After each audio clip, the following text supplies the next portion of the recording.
بسم اللہ الرحمن الرحیم۔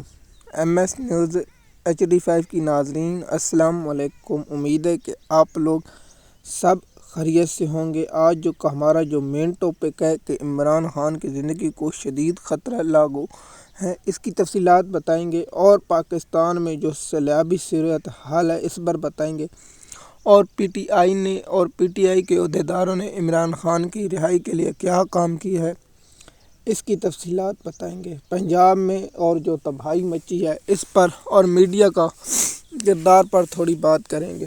سب سے پہلے آپ لوگوں کو یہ بتائیں کہ عمران خان صاحب کو جو ہم حسنات ملک کی ایک خبر سے آپ کو لیتے ہیں کہ اس نے کہا ہے کہ اڈالہ جیل میں 148 شخص بیمار ہو چکا ہے، جو بارشوں کی وجہ سے، جو وہاں کیڑے کاٹنے کی وجہ سے لوگ بیمار ہو رہے ہیں، تو ان کی زندگی کو بہت خطرہ لاگوات ہے۔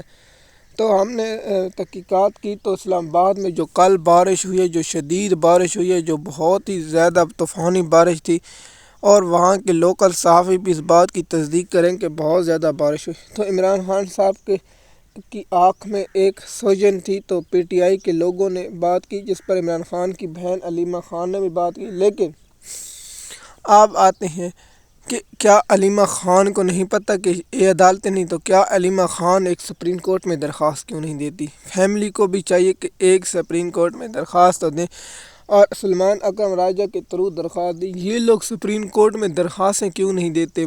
آپ یہ کہیں گے 26 دیکھ کے درخواستیں دے کر اس کے بعد پریس کانفرنس کریں اور عدلیہ پر پریشر بڑھائیں تو کام بن سکتا ہے، لیکن یہاں پی ٹی آئی کے لوگ یہ چاہتے ہیں کہ عدلیہ ان کے گھر آئے اور ان کو ریلیف دے، درخواستیں دیں نہ درخواستیں، جس پر قاضی فیض عیسیٰ نے کہا تھا کہ آپ کو پتہ ہے وکیلوں کو درخواستیں کیسے مقرر کرنی ہے۔ کیا سلمان اکرم راجہ جا کر چیف جسٹس سے ملاقات کر کے درخواست مقرر نہیں کرا سکتا؟ کیا علی ظفر، کیا حامد خان یا دیگر بڑے جو وکیل نام ہیں، کیا یہ سپریم کورٹ میں جا کر درخواست نہیں مقرر کرا سکتے؟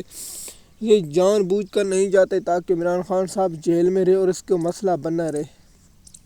یہ چاہتے ہیں کہ عمران خان صاحب کے ساتھ اتنی تکلیف ہے کہ عمران خان کی ہاتھ سے برداشت ہو، جو عمران خان ڈیل کر، ان کو پتہ نہیں عمران خان صاحب مرنا پسند کریں گے لیکن اپنے اصولوں پر کمپرائز نہیں کریں گے اور نہ اپنے اصولوں سے پیچھے ہٹیں گے۔ یہی گندا پور کی سب سے بڑی خواہش ہے، عمران خان کو راستے سے ہٹایا جائے اور میں پارٹی پر قبضہ کر لوں اور مجھے اسٹیبلشمنٹ وزیر اعظم بنے اور میں شہباز شریف سے زیادہ پشاور اور گٹر کھاؤں اور پیشاب کھاؤں، اسٹیبلشمنٹ کا مجھے وزیر اعظم بنایا جائے۔ تو اس میں اگر عمران خان کو کچھ ہوا تو پورا ادارہ اور سپریم کورٹ، عدلیہ اور نون لیگ اور زرداری خاندان ذمہ دار ہوں گے۔ پاکستانی قوم پھر دیکھے گی کہ ان کے ساتھ کیا کیا جائے۔ تو کے پی کے حکومت سپریم کورٹ میں جائے اور کہے کہ ہم اپنے کیس سے ملاقات کرنے چاہتے ہیں۔ کیا کے پی کی حکومت نے کوشش کی ہے؟ جواب ہے صفر۔ کیا علی گندا پور نے کوشش کی ہے؟ جواب ہے صفر۔ کیا پنجاب کی قیادت نے کوشش کی ہے؟ جواب ہے صفر۔ کیا ان لوگوں نے کوئی احتجاج، کوئی ریلی عمران خان کی زندگی کے بارے میں، نہ کوئی پریس کانفرنس، نہ ٹویٹر پر کوئی پیغام؟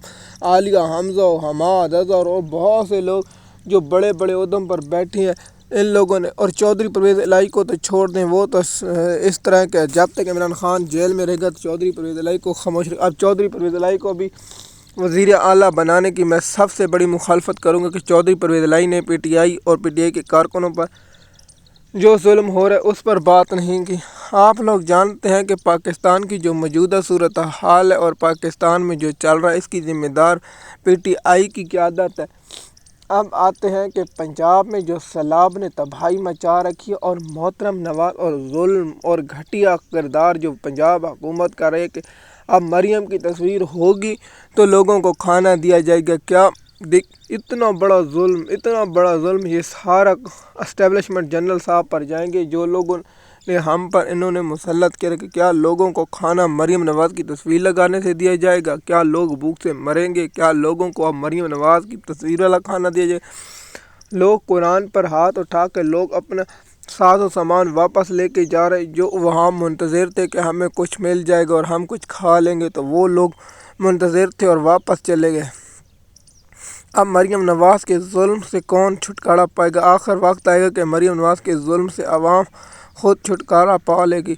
جیسے کہ آپ جانتے ہیں پنجاب میں جھنگ میں، لاہور میں، سیالکوٹ میں، نارووال میں اور حکومتی رپورٹ کے مطابق 35,000 دیہات جو اس وقت تباہ ہو چکے ہیں مکمل طور پر۔ دیکھیے 35,000 سے سیلاب آگے جا رہا ہے۔ آپ جانتے ہیں جنوبی پنجاب میں داخل ہوگا، اس کے بعد سندھ میں داخل ہوگا، اور سندھ میں اللہ نہ کرے پنجاب جیسی تباہی مچائی تو پاکستان کی کم سے کم 5 یا 7 کروڑ آبادی اس سے متاثر ہوگی، اور پاکستان کی تاریخ میں سب سے گھٹیا کردار نون لیگ اور زرداری خاندان کا۔ ہر سال سیلاب آتا ہے، 2-3 سال بعد سیلاب آتا ہے تو پاکستانی قوم کے امداد کے پیسے کھائے جاتے ہیں، نہ دراؤں سے قبضہ چھڑایا جاتا ہے، نہ دراؤں پر جو قابض ہیں ان کو چھڑایا جاتا ہے، اور لوگ یہاں بھوک سے مرے۔ انہیں کہ ہر وقت میں سیلاب آئے گا تو ان کی عیش ان کی عیشت اور ان کی ٹک ٹاک بنتی رہے گی، اور مزید ہے کہ پاکستانی قوم پر یہ مسلط کر دی گئی۔ مزید معلومات کے لیے ہمارے یوٹیوب چینل پہ، تاکہ آپ کو آنے والی اپڈیٹ وقت پر ملتی رہے۔ شکریہ۔